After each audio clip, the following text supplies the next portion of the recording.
News when you want it with Bloomberg News Now. I'm Amy Morris.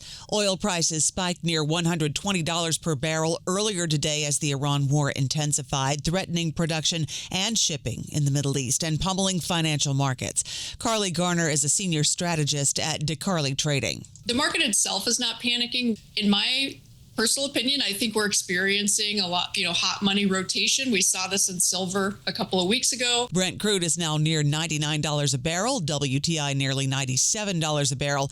Crude gave back some of those gains after French President Emmanuel Macron says he wants to launch a joint maritime mission to escort container ships to reopen the Strait of Hormuz once the initial phase of the war calms down. We are working to set up a purely defensive supportive mission with European and non-European states, which aims to escort container ships and tankers in order to progressively reopen the Strait of Hormuz. Macron says the idea is to gradually reopen the strait after the hottest phase of the conflict. President Trump told the New York Post people shouldn't worry about gas prices because he says he has a, quote, plan for everything. Bloomberg News has learned Saudi Arabia has joined Kuwait, Iraq, and the UAE in scaling back oil production with the Strait of Hormuz effectively shut down. A group of 7 finance ministers met this morning to discuss a coordinated release from their crude reserves. French Finance Minister Roland Lescure. We're not there yet. What we've agreed upon is to use any necessary tools, if need be, to stabilize the market, including the potential release of necessary stockpiles. France's Roland Lescure spoke after the meeting in Brussels. Ankara says NATO intercepted a ballistic missile from Iran that entered Turkish airspace, raising the risk that the military alliance could be drawn more directly into the war. Turkey warned that it will take necessary steps against any threat to its territory and airspace and called for diplomatic efforts to defuse tensions.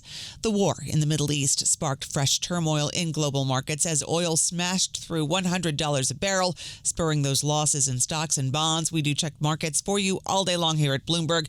The S&P 500 down about 0.5%. NASDAQ little changed on the downside. The Dow down 0.9%. The 10-year Treasury yield at 4.13% and the 2-year yield at 3.57%. Checking Bitcoin now, it's up 2.6%, around $68,000. Novo Nordisk shares are nearly 3% higher after it agreed to work with Hims & Hers Health to sell Ozempic and Wegovy on the Hims platform. Hims has agreed to no longer advertise copies of the Novo medicines and will only sell compounded versions of Wegovy and Ozempic if a doctor deems them necessary. Novo will drop its lawsuit, and Hims & Hers shares are 39% higher.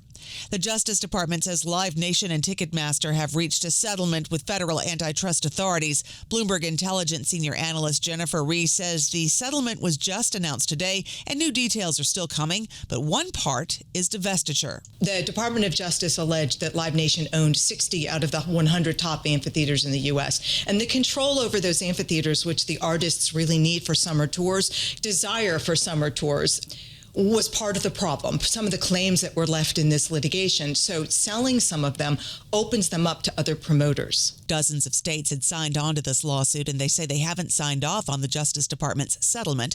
New York Attorney General Letitia James says at least 25 states and D.C. will continue with the trial.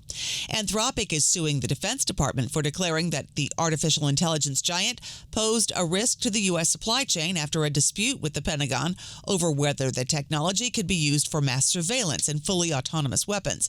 Anthropic is challenging a decision by the Pentagon to shift the AI work to other providers, calling the action, quote, unprecedented and unlawful, adding that, quote, the Constitution does not allow the government to wield its enormous power to punish a company for protected speech.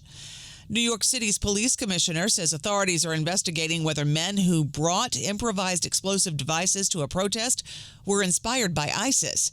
The devices, which did not explode, were hurled during counter-protests near Gracie Mansion, and police are working with federal prosecutors and the FBI on the case. New York City Police Commissioner Jessica Tisch. Preliminary test results determined that these were not hoax devices nor smoke bombs. They were improvised explosive devices that could have caused serious injury or death. Police Commissioner Tisch says 2 people are in custody for their alleged roles in that confrontation. Airports in the U.S. are warning passengers of longer than normal wait times in security lines as Transportation Security Administration agents are poised to miss their first full paycheck. They suggest suggest you arrive earlier for your flight. The partial government shutdown impacting the Department of Homeland Security has now entered its fourth week, with some passengers reporting wait times of several hours just to get through security. That's news when you want it with Bloomberg News Now. I'm Amy Morris, and this is Bloomberg.